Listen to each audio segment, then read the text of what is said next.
autonomous driving.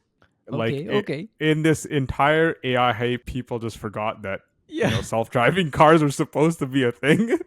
that's true.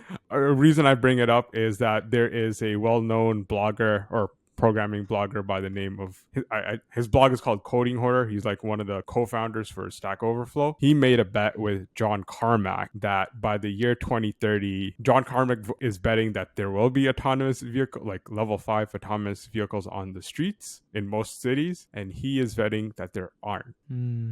So I guess my question is, like, given the general AI hype we have right now, does that accelerate? Like, do you guys buy into this self-driving like bet, or are you going to be a skeptic? Ali, what do you think?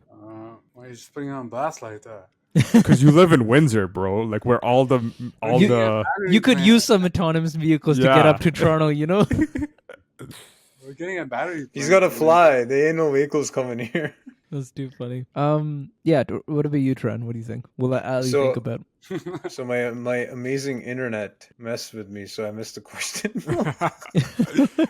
Do you think by the year 2030 we'll have like basically 90% self-driving cars in most cities? Ooh. I don't know. No. Wait, I'm not reacting to your question. I'm reacting to Ali. What Ali just said. What He's did like, you I say? don't want it. Why? I'm gonna have like one of my vehicles being autonomous. Okay. Dude, you don't drive enough to not want it. Like, I it's drive very- all over the GTA. I need that. I think Yeah, I think it would. So to answer your question, no, because I think that in order for something to be autonomous, you can't have it working 99% well. It has to work 100% of the time, because that 1% can cause a lot of damage in the form of accidents or injuries or death or whatever, right? Yeah, but I don't think we'll ever get especially by 2030. I don't think we'll get to the point where government's like, you can sleep on the wheel and you're all good. I think most likely you'll still need to get a driver's license and have No, your but- foot but- on the pedal. But you're referring to not necessarily cars. You're also, could be buses or something else, like a taxi, right? That's autonomous. So you're saying autonomous, not fully, but you still have someone at the wheel the entire time? Yeah, okay, let me rephrase it to be like Yeah. more descriptive. By the year 2030, could you imagine yourself just getting into a car, putting in an address, say like, take me to the closest Popeyes and park, and you will have your eyes on the road and you'll have your foot on the brake in case, but you don't actually turn the wheel. If you have to pay attention, then it's like what they're saying with like. But I still can't like pull up my laptop and start working. sure. Yeah, that's not going to be the case. But- I'd rather but the- drive Be then. realistic. No. Yeah, that's fair. But the thing is, right? What he's talking about is if you pulled out your laptop and you started working, you would still get there. It's just that by law they can't let you do that Yeah. yet, and it's not tested. But the fact that it still does it doesn't mean the technology's not there. Forget the law. Let's say just talk about tech. Forget law right now. Oh, like that already Tech-wise. exists. That exists, dude. Like, You said you just put a foot not on on. Yeah, No, Like- he's saying just in case, because they tell you, because the law, they have to tell you, keep your hands on the wheel, all that kind of stuff. But you don't have I to. think if we get to a point where autonomous driving is indeed 100%, then there won't be a law that you have to keep your foot on the. yeah, but that law is going to be years in the making. Like, there's a lot of, I guess, it's going to move slow, right? The technology will get there before the law does. So I'm coming from a realistic stance that Then yeah, If- I think if I have to still like pay attention, kind of, and not be able to pull up my laptop, I wouldn't use it 100% of the time. Yeah. No, that's fair. What what we're talking about though is just the tech. Is like, will the technology be there that it could technically do that? Aren't we technically almost like there right now? not on cities. No, Though not even. I would I say, think in yeah, LA. have you seen MK? What is his name? MKBHD. MK Yeah, he KBHD? did a whole video where he, from standing still, he put in a map like take me to this plaza, and he just pressed start, and it took him there, and he had to wow. interrupt it like once, Interrupted. I don't think- In what sense? like take control. Oh, so he was sitting in the It was one driver's seat. time, but you need to drive the rest Yeah, of it. yeah, he was sitting in the driver's seat. For me, I think my prediction is no, and it's not due to the tech in the car. I think what we'll need to like fully have this be, or utilizing like autonomous vehicles to its fullest, is you'll need some changes to how roads are constructed, right? Like I think what we'll start to see is some kind of marker on the road telling car what the lane is, right? Like maybe an invisible or like infrared reflection, so that car cameras can detect signals, barriers more accurately, right? Because right now, when you're relying just on the visual camera, it's not great, especially considering like some of the conditions of roads. So if you build out, I think we'll eventually get to the point where cities will have to build out specific infrastructure to fully support autonomous vehicles. And for that reason, I don't see it at 2030, but I do see a case where you can take your car and drive from Windsor to Toronto without having to do much on the wheel by 2030. I think you'd have to have a scenario like you said about the infrastructure. It'd have to be like you have this highway, you have 6 lanes on the highway. One of the lanes is dedicated just for autonomous drivers or for autonomous cars. And so it turns out HOV lane. Sure. And so it turns into something like how you have train tracks, right? So train tracks is dedicated for trains. So very similar, you'd have routes between cities with where the lanes are only for autonomous drivers, and there's certain map routes that they take, and it's just those routes. You know, they don't deviate or anything. It's just the same route day in day out. And maybe maybe you have a car or a bus, whatever that vehicle is, that drives that route once every 15 minutes, once every 30 minutes, right? And so then you can always have people in and out, in and out, in and out, and then it stops at say major intersections. And then you go, and then maybe you take another one that travels another route, very similar to how the subway works or bus routes, right? That would actually be great for public transit. Like having, I guess, 24-hour dependable buses would be a life changer for a lot of people. Yeah. I was just gonna say that the only issue I see with that is like it requires an immense amount of coordination between governments and these private companies, and I don't know what the incentive is for them to make autonomous vehicles possible. Electrical vehicles I get because of the climate change kind of requirements that they have, but the incentives don't line for autonomous vehicles. They do. Other than the fact that there's efficiency, I guess, maybe? It's building off Tran's point. The incentive is that car makers don't want to sell you cars. They want to give you a car as a service. Yeah.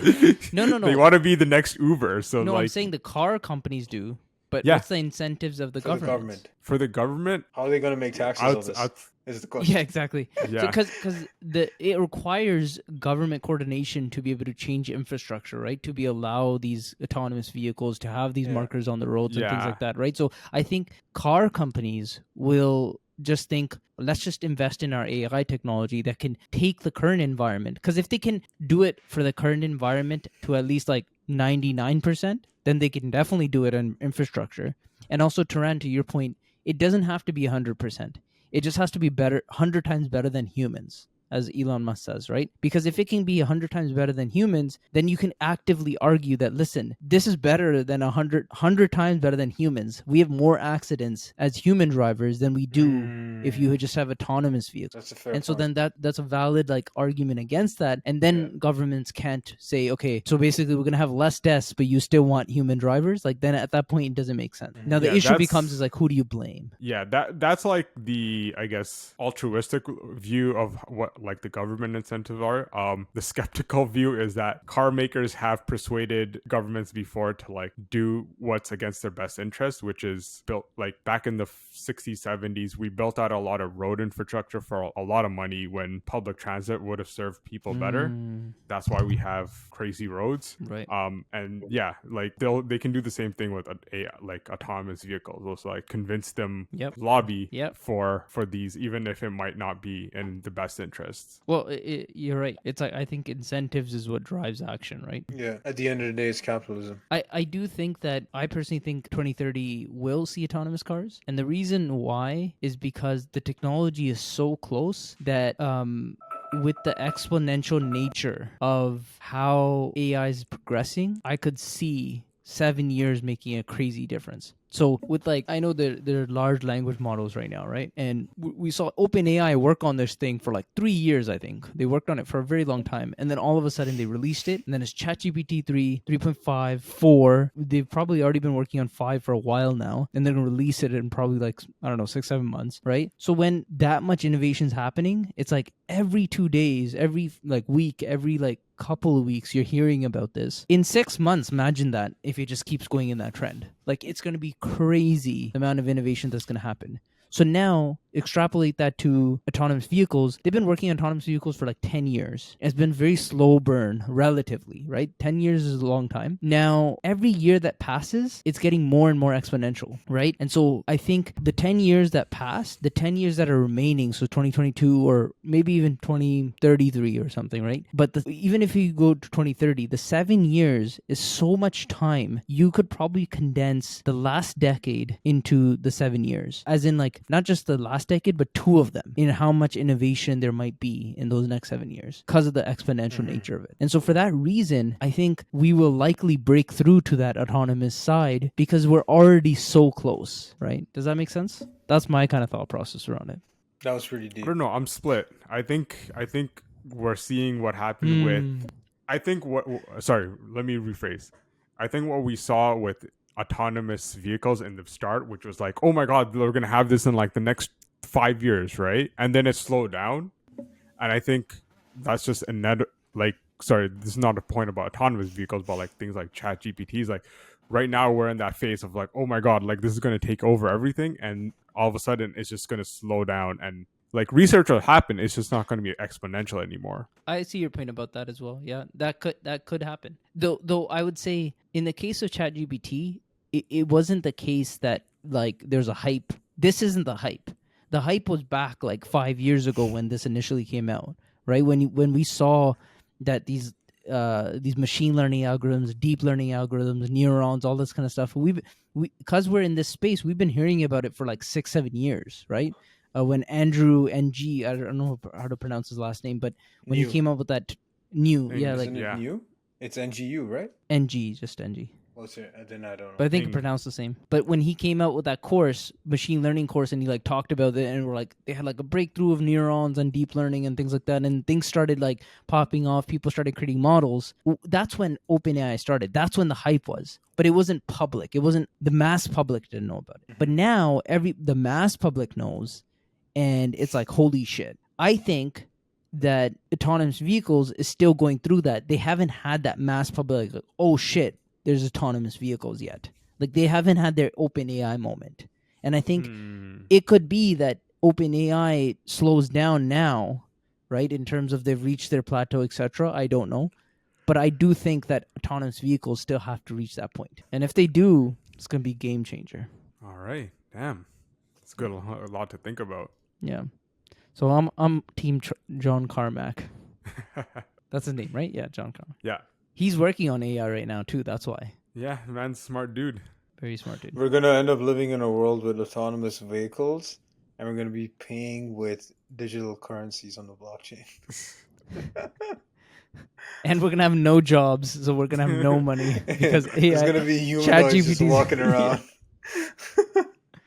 That honestly, like, I know it's taking the conversation to the extreme, or the kind of thought, but I really think I'm like, I don't understand how knowledge workers get out of this, right? And in 5-6 years, robotics will like it'll marginalize your skills to like a very narrow set, and I think it goes to what we had discussed before, like that concept I was thinking of, like idea printer.